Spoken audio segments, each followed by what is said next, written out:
So this is a 4-part series. Enjoy yourself. Okay. Crossing the bar. You know what that is? You know what that means? Seem like a death again. Yeah, I guess that's what it is. It represents the bar is something in the sea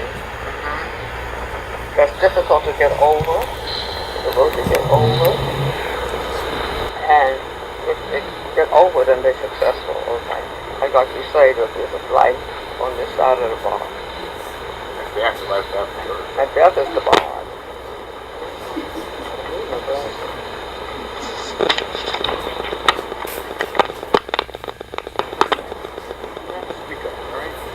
So you will know, written January 22nd, 2015. Dear children, this is your mom. I'm writing the story of my life so that you know what to put on in my obituary. Okay? So here goes. I, Mary Estella Ross Anderson, was the sixth child of Virgil and Alexander Ross, or the sixth child of Virgil King Ross and Alexander Ross.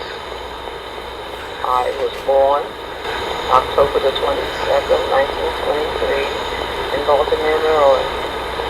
I'm going to try to go back and tell you about each of them. Parents. I had two brothers, Alexander Haywood, Ralph James, Rosa Bowles, Velma York. The earliest memories that I have of my life was when I was 3 years old. My mother's cousin Gertie came to take care of Elsie and I while my mother went to work as a domestic. Mother was paid 25 cents an hour. Lunch and car fare. That was considered good wages in the 1920s. She most likely worked 10 to 12 hours a day.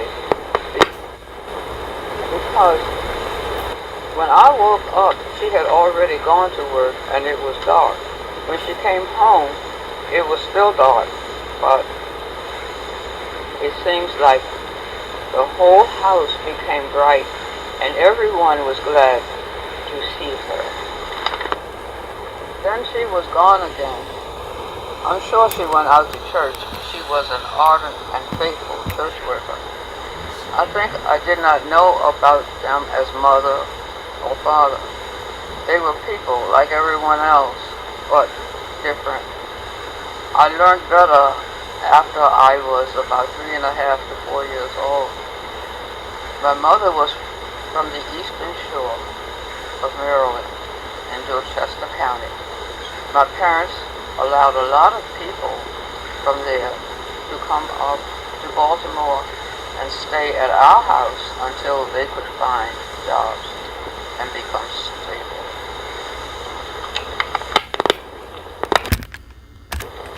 Yes, about 4 years old before I saw my father, because he worked long hours. He was called a fireman.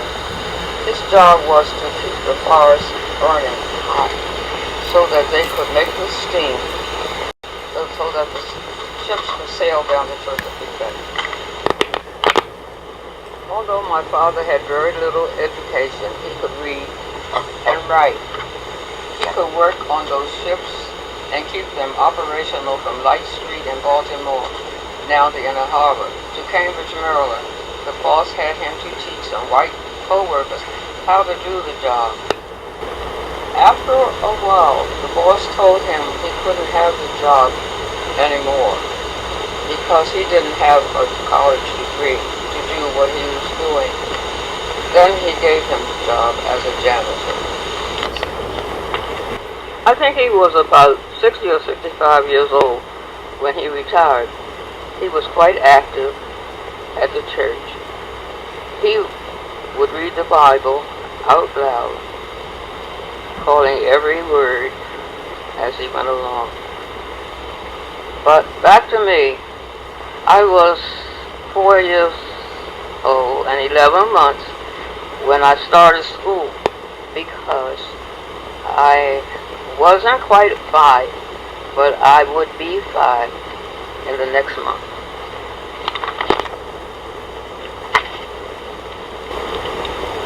My earliest teacher was most likely my oldest sister, Rosie, who was in charge when my parents were away at work or church or meeting. I learned a lot by watching and listening to my siblings.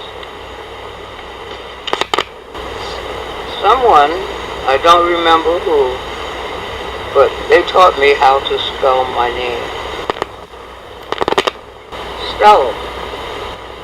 I learned when I started out the door to go to school for the first time, my mother said, "They are going to call you Mary because that is what is on your birth certificate."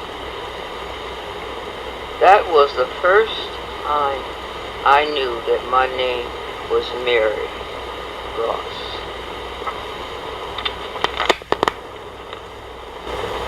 Mary Estella Ross, if you don't mind. However, some still call me Stella. That is my family and friends who knew me before I started school.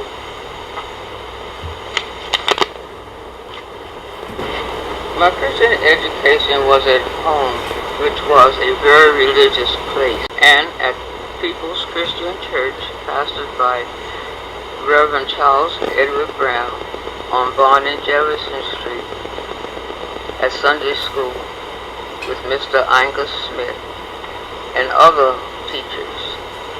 In those days, all adults were your teachers. They taught us about God and Jesus. I remember because I had a good memory, thank God.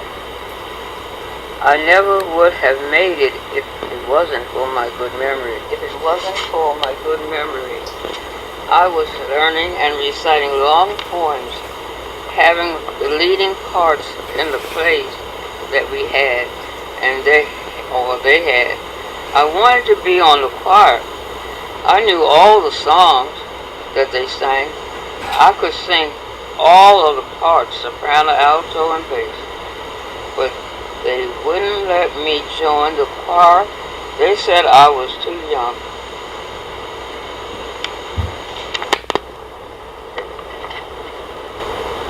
I was a flower girl collecting money for flowers for the church, and I was a junior usher.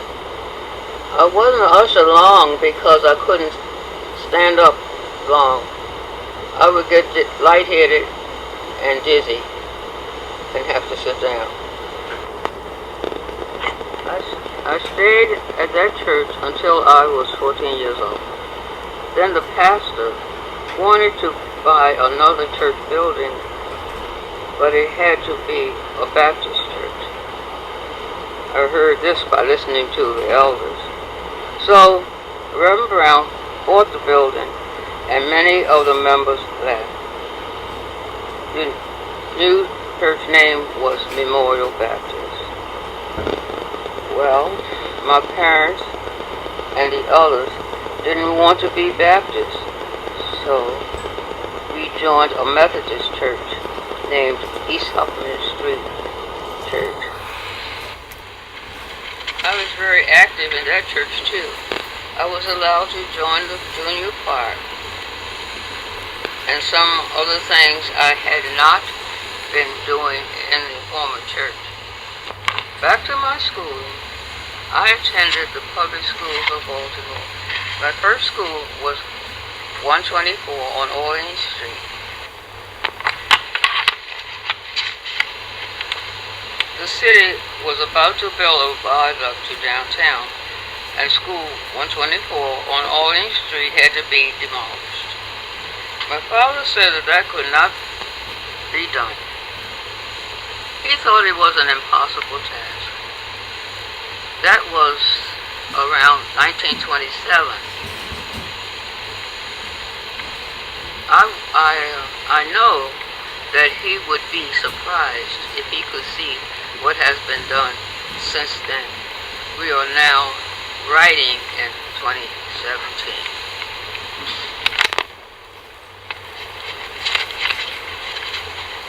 Therefore, I was transferred to school 129, where Elmer Henderson was the principal. On Harford Avenue and Eagle Street in East Baltimore, and finally to Dunbar. It was an elementary school at that time. I attended that school from the 4th grade to the 12th grade on Caroline and Jefferson and Caroline and McElligott Street. It became a senior high school in 1940. Before that, there was only one high school for colored children, in quotation marks. The only one was in West Baltimore, and a vocational school for colored children in West Baltimore. After Martin Luther King's Civil Rights March, schools became desegregated. I chose to go to Douglas. That's wrong. I chose to stay at Dunbar and not go to Douglas. At Douglas, I was in the Glee Club and participated in several operettas. I loved sports, but I was not athletic. However, I was on the cheering squad.